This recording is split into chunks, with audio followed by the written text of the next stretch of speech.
Understand this. People don't buy because of logic. People buy because of emotion and they justify it with logic. I want you to think of something that you want to buy in your life. Once you have that in your mind, I want you to ask yourself this question. Why do you want to buy it? If you peer through the layers, I think you'll realize you are buying emotions. So think about when you're selling something to somebody. Are you just talking about features and benefits? What this thing would do for you? Or are you pushing those emotional hot buttons? I remember one time I was in Harry Rosen. I was walking by the Tom Ford section and the salesman approached me and said, "Sir, is there anything I can help you with?" I said, "No, I'm just browsing around." And he said, "Do me a favor.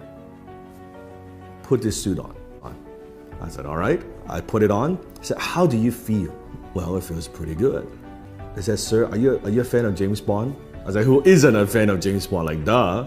He said, "You see this suit right here, this tuxedo, is the exact suit, exact same design as James Bond wears in Casino Royale." And before you know it, I bought the damn fucking tuxedo. So you buy because of emotion, and you justify with logic. So are you ready to place an order today? I don't know.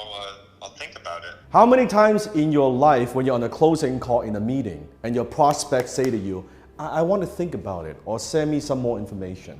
What happens? You never hear from them again. When they say, well, they want to think about it, that's not actually what they're saying. What they're actually saying is one of these three things. First one is, I don't have the money. The second thing, what they're actually saying is, well, I don't see the value. Number three, when they say I want to think about it, what it actually means is, I don't see the urgency why I should buy right now. So when clients, they say, well, let me think about it, what should you reply? Before you go into any sales meeting, before you get on any sales call, you can say something like this. Well, Mr. Prospect, the purpose of this meeting today, or the purpose of this phone call today, is to determine to see if it's a good fit for you and I to work together. By the end of our conversation, there are three things that you could say to me. First thing you could say is a yes, and you and I think it's a good fit, and we're gonna move forward, and we're gonna do business. And that's fine, that's good. The second thing that you could say to me, it is a no. And I want you to know it's perfectly okay to say no to me. The third thing that you could say, but that I don't want you to, is I want to think about it. Because I've been doing this for a long time. And usually when people say they want to think about it, what they really mean is a no. I would just prefer just tell me a strict no. No hard feelings whatsoever. So before we get started, before we proceed, can we make a simple agreement? You're only going to tell me one of these two things, either yes or no. Is that fair? What have I just done there? I pre-framed the entire conversation. Now at the end, it's very, very, very difficult for them to say no.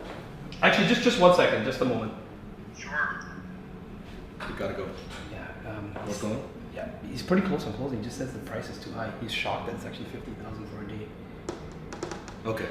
So he wants to grow his company to 3 million to 6 million? 6 million, yes. Okay. And he's been following me for some time now. Yes. He wants you one day of consulting. Yes. Okay, here's what you say to him. So he's giving me the resistance that the price is too high. Yes. Okay.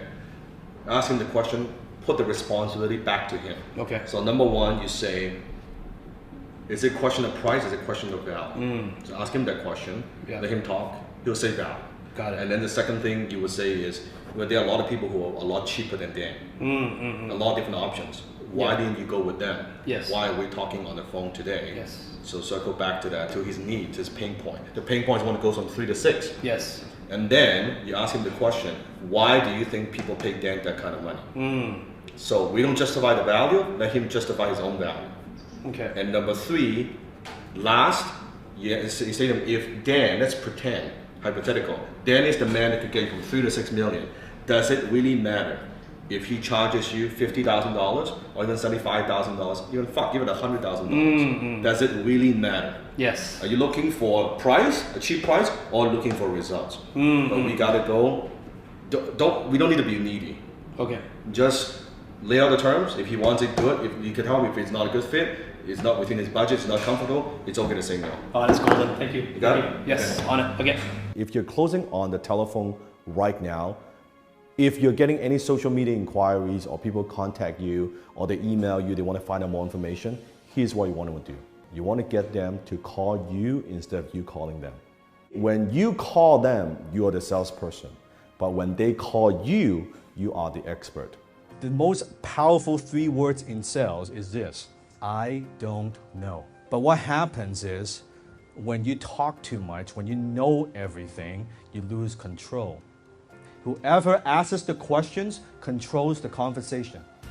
You should be doing less than 20% of the talking. An amateur sells, a master makes people want to buy. Is the product any good? I don't know. Depends on how you define good. Well, are you even honest? I don't know. What do you mean by honest? Tai Chi. Okay? Redirect. Anything they throw at you, just redirect.